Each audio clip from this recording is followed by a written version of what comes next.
কিছু সিন্ডিকেটের আন্ডারে পড়ে যাচ্ছে এই ইন্ডাস্ট্রিগুলো। 3 মাসের ভিতর প্রায় 95টা শিল্প কারখানা অলরেডি বন্ধ হয়ে গেছে।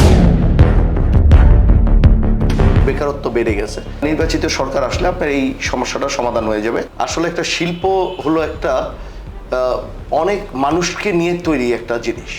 এখানে অনেক মানুষের অনেক শ্রমজীবী মানুষ আছে, সবাই মিলে একটা শিল্পকে তৈরি করে। এই শিল্পটাকে আমরা যদি আসি বিগত কয়েকদিনের মধ্যে লাস্ট 3 মাসের ভিতর প্রায় 95টা শিল্প কারখানা অলরেডি বন্ধ হয়ে গেছে এই নারায়ণগঞ্জ, গাজীপুর, সাভারে। 95টা শিল্প কারখানা শুধু বন্ধ হয় নাই, এখানে যারা শ্রমিক আছে তারা কিন্তু বেকারত্ব বেড়ে গেছে। আসলে আপনারা বলতে পারেন হলো একজন শ্রমিক, আসলে একজন শ্রমিক না, এই শ্রমিকের পিছনে কিন্তু আপনার তার পরিবার আছে। একটা পরিবারে 6-7 জন লোক ইনভলভ থাকে। এখন এই 8-10 জন লোকের জীবিকা কিন্তু আপনি নির্ভর করে। এখন তাদের এই জীবিকা যখনই বন্ধ হয়ে যাচ্ছে তখন কিন্তু তারা অন্য পথে চায়। অন্য পথ বলতে কি, তারা ছিনতাই বেড়ে যাচ্ছে, ডাকাতি বেড়ে যাচ্ছে বাংলাদেশে। লাস্ট 3 মাসে আপনি যদি দেখেন এই বিগত কত বছরে আপনার রেকর্ড ব্রেক করে ফেলছে, এত ছিনতাই, এত ডাকাতি হচ্ছে।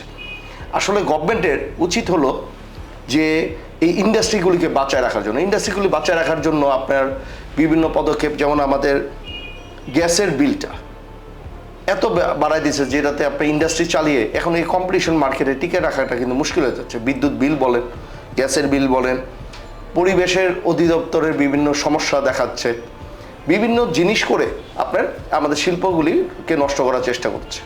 আর আমি বলবো না শুধু সরকার, এখানে সরকারের উচিত হলো বাইরের যে শক্তিটা কাজ করে যে শিল্পগুলিকে বন্ধ করা দেওয়ার জন্য, এই শক্তির পিছনে যাতে রুখে দাঁড়াইতে পারে গভর্নমেন্ট, এটা কিন্তু সরকারের অনেক ভালো করে তাদের দৃষ্টি রাখতে হবে। বিগত 17 বছর ধরেই আপনার কিছুটা আসতেছিল, এখন আপনার জিনিসটা আরো ব্যাপক আকারে চলে যাচ্ছে। যেমন আপনি যদি নারায়ণগঞ্জে যাই, নারায়ণগঞ্জে আপনার ওয়ান অফ দ্য বিগেস্ট একটা ইপিজেড হচ্ছিল, যেটা জাপান গভর্নমেন্ট ইনভেস্ট করতেছে। এখন কিন্তু এটার কাজটাও কিন্তু বন্ধ হয়ে যাচ্ছে, কারণ মানুষজন চিন্তা করতেছে যে একটা নির্বাচিত গভর্নমেন্ট আসলে তখন তারা এইভাবে করে ইনভেস্টে যাবে। এর জন্য আমার মনে হয় সরকারের যতটুকু তাড়াতাড়ি সম্ভব যে নির্বাচন দিয়ে আপনার ওই বাড়ির ইনভেস্টরদের দিকে যাতে তারা আসে, ওই দিকে আমাদের দেশের মানুষের ওই দিকে নজরটা দেওয়া উচিত। আসলে একটা দেশ চলে আপনার কতটুকু আপনার রপ্তানি হচ্ছে, কতটুকু এক্সপোর্ট হচ্ছে, এটার উপর আপনি ডিপেন্ড করে। এখন আমাদের দেশের খাদ্যদ্রব্যটা যদি কন্ট্রোল রাখতে পারে আর এক্সপোর্টটা থেকে যদি বাড়ায় দিতে পারে, তাহলে আপনার অবশ্যই বাইরের মুদ্রা যদি ইনজেক্ট যদি হয় বাংলাদেশের অর্থনীতিতে, তাহলে অর্থনীতি অটোমেটিকলি ভালো হবে।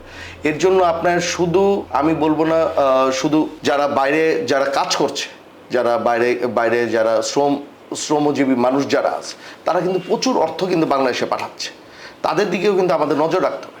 তাদের যদি সুব্যবস্থা যদি করা হয়, তাদের ডলারটা যখন পাঠায় তারা ওই লিগ্যাল চ্যানেলে যদি ডলারটা পাঠায়, ডলারের মানটা যাতে তারা ভালো পায়, প্লাস হলো তারা আসলে আপনি এয়ারপোর্টে বলেন সবগুলি জায়গায় কিন্তু তাদের ওইভাবে করে সম্বর্ধনা দিয়ে তাদের অ্যাকচুয়ালি করার কথা। কিন্তু ওয়ারেজ আমাদের দেখা যায় হলো এয়ারপোর্ট থেকে নামার সাথে সাথে তারা বিভিন্ন সমস্যার দিকে যাচ্ছে, তারা কিন্তু আস্তে আস্তে দ্বিমুখ হয়ে যাচ্ছে।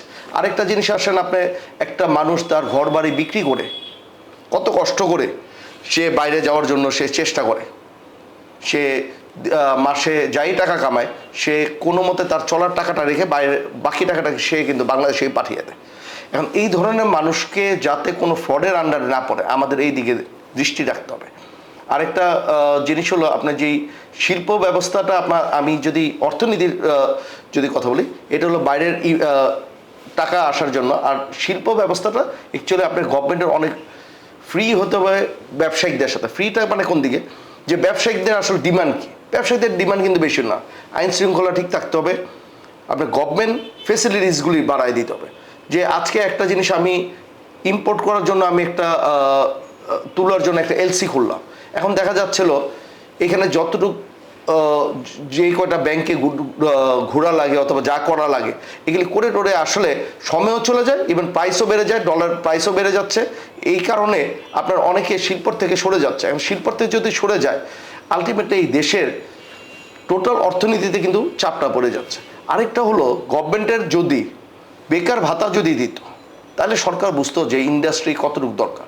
কারণ শ্রমজীবী মানুষকে একজন যে শ্রমের ব্যবস্থা যে করে দিচ্ছে, এটা গভর্নমেন্ট এটা বুঝতে পারতেছে না, কারণ গভর্নমেন্ট আপনার এখন পর্যন্ত বেকার ভাতাটা আপনার দিচ্ছে না। বেকার ভাতাটা দিলে বুঝতো যে ইন্ডাস্ট্রির মালিকদের কতটুকু মাথার উপরে রাখা উচিত ছিল। আপনারা কি একবারও বলছেন যে এই বছর ঈদের মধ্যে কত হাজার কোটি টাকা মানুষ একটা টোটাল নারায়ণগঞ্জ থেকে আপনার পেমেন্ট হচ্ছে শ্রমিকদের কাছে? সেটা কিন্তু বলেন না। দুই একটা ফ্যাক্টরি যাদের সমস্যা দেখা দেয়, এইসব ফ্যাক্টরিতে উচিত ছিল সরকারের একটা ফান্ড রাইজ করা, যে ফান্ড দেওয়া, যে এই ফান্ডটা দিয়ে যে ক্রাইসিস সময়টা যাতে এই সমস্যার থেকে সমাধান করতে পারে।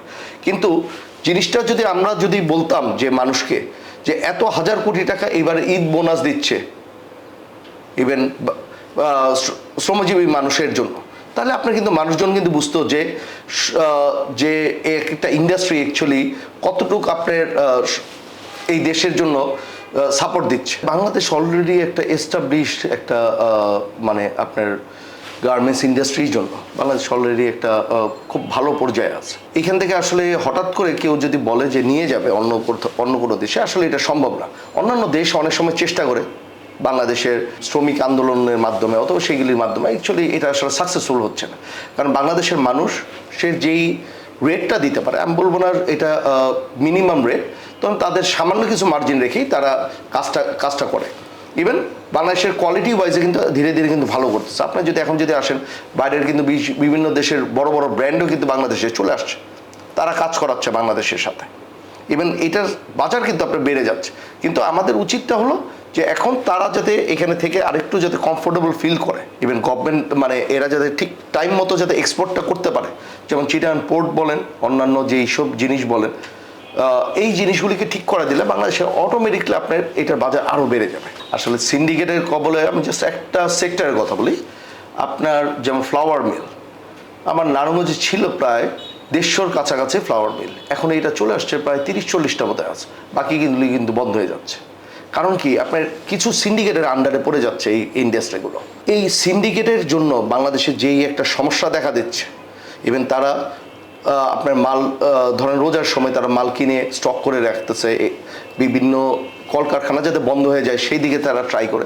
এই সিন্ডিকেটকে যদি ভাঙতে পারে, এটা আমি বলবো এই সরকারকে একটা আকুল আবেদন জানাবো যে এই সিন্ডিকেট যে কোনো সেক্টরে যদি সিন্ডিকেটটাকে ভেঙে দিতে পারে, তাহলে যে কিছু প্রাইস আপনার ক্রয় সীমায় আসবে, মানুষের ক্রয় সীমায় আসবে।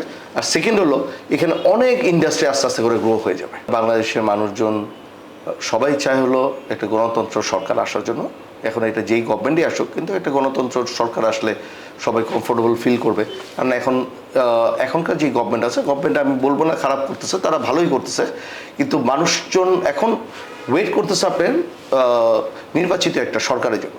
আর আপনার বাইরের যে অর্ডারগুলো আছে, ইভেন বাইরের যে ইনভেস্টগুলো আছে, ইভেন মানুষজন যে ইনভেস্ট করবে নতুন ইন্ডাস্ট্রির জন্য অথবা নতুন একটা জিনিসের জন্য, সবাই অ্যাকচুয়ালি স্থিরভাবে বসে আছে, তারা কোথাও এই মুভমেন্টটা করতেছে না।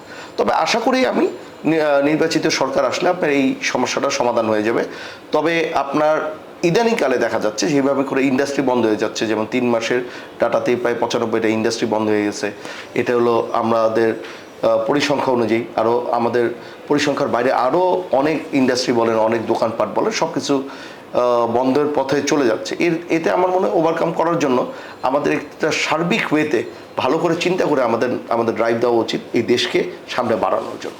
ঘর বলেন, বাড়ি বলেন, অথবা তাদের জায়গা বিক্রি করে অনেকে চেষ্টা করে বাইরে যাওয়ার জন্য।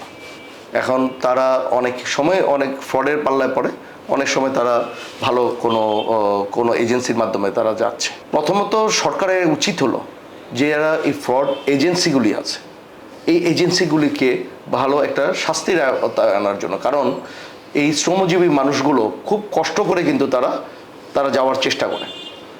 আর দ্বিতীয়ত হলো আপনার তারা গিয়ে কষ্ট করে ওইখানে দেখা যাচ্ছে হলো তারা খুব কষ্ট করে তারা দিন যাপন করে, তারা 3 বেলা খাওয়ার টাকা রেখে বাকি টাকাটাই ওরা দেশে পাঠায় দেয়।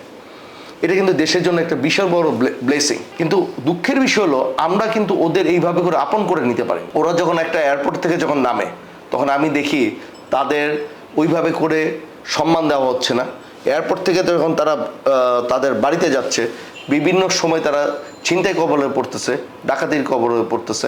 অ্যাকচুয়ালি গভর্নমেন্টের উচিত হলো তাদের আপনার পুলিশ প্রোটেকশন দিয়ে তাদের বাসায় পৌঁছায় দেওয়ার, কারণ তারা যখন আসে তারা কিন্তু অনেক আশা ভরসা নিয়ে আসে, তারা এই স্বপ্নের বাংলাদেশ দেখে দেখে আসে, কিন্তু এসে যখন দেখে এরকম আগের চেয়েও খারাপের দিকে যাচ্ছে, তখন তাদের কিন্তু মনটা ভেঙে যায়।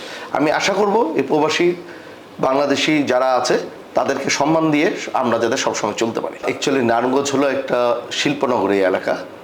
এখানে নারায়ণগঞ্জে দেখা যাচ্ছিল বিভিন্ন অঞ্চলের মানুষজন এসে তারা অনেক আগে থেকে তারা ঘর বাড়ি বানিয়ে তারা এইখানেই এস্টাবলিশ হয়ে যাচ্ছে। ইভেন এটা নারায়ণগঞ্জের মানুষ সবসময় আত্মীয়তা করতে পছন্দ করে। আমি বলবো যে নারায়ণগঞ্জে যারা আছে তারা ধীরে ধীরে শিল্প অঞ্চলগুলো আরও যাতে বৃদ্ধি পায়, ইভেন যাতে সঠিক ওয়েতে যাতে শ্রমিকরা থাকতে পারে, এবং শ্রমিকরা এলাকার মানুষের সাথে মিলে একসাথে যে তারা যে ঈদ যাপন করতেছে অথবা যে কোনো সুখে দুঃখে যে তারা থাকে, এর জন্য আসলে দেখলেও এটা ভালো লাগে যে আমাদের নারায়ণগঞ্জের মানুষজন আপন করে নিতে পারে বাইরের মানুষজনকে। কলকারখানার কারণে অবশ্যই নারায়ণগঞ্জের যেমন কৃষি জমি আপনার অনেকটা বিলীনই হয়ে যাচ্ছে আমি বলবো, কারণ নারায়ণগঞ্জ আপনি যেই জায়গাটা তো আপনার শিল্পনগরী এলাকা, সেখানে তো আপনার কৃষি জমিটা তো কিছুটা তো বেকার তো পাই, কিন্তু তারপর আমি বলবো নারায়ণগঞ্জে মোটামুটি এখনও আমরা যদি যাই, নারায়ণগঞ্জে যদি বিভিন্ন এলাকাতে যদি যাই, এখনও কৃষি জমি টমি আছে। আপনার নারায়ণগঞ্জে কৃষি জমিতে আপনার দেখা যাচ্ছে কৃষক হিসাবে লোকজন পাওয়াটা মুশকিল, কারণ এই কৃষক হিসাবেও আমাদের বাইরের অঞ্চলে থেকে লোক নিয়ে আসানো হচ্ছে এবং তারাও আপনার এই কৃষি জমিতে কাজ করে যাচ্ছে। তবে আমি আশা করব যে পরিবেশের যেই আপনার ব্রিক ফিল্ডগুলি আছে, যেখানে আপনার অথবা যেই ইন্ডাস্ট্রিগুলির বর্জ্যগুলো আছে, এই বর্জ্যগুলো যাতে আপনার একটু যাতে পিউরিফাই করে যাতে আপনার খাল বিলে অথবা নদীতে যাতে ফেলানো হয়, কারণ অ্যাকচুয়ালি নারায়ণগঞ্জটা হলো আমাদের সবার, ইভেন বাংলাদেশটাই আমাদের সবার। এর জন্য যাতে পরিবেশটা যাতে ঠিক থাকে, মানে আপনার কলকারখানার যে বজ্রগুলো আছে এটাকে যাতে একটু পিউরিফাই করে যাতে ফেলানো যায়, এটা দিকে আমি সবাইকে আহ্বান জানাবো, সব ইন্ডাস্ট্রি মালিকদের।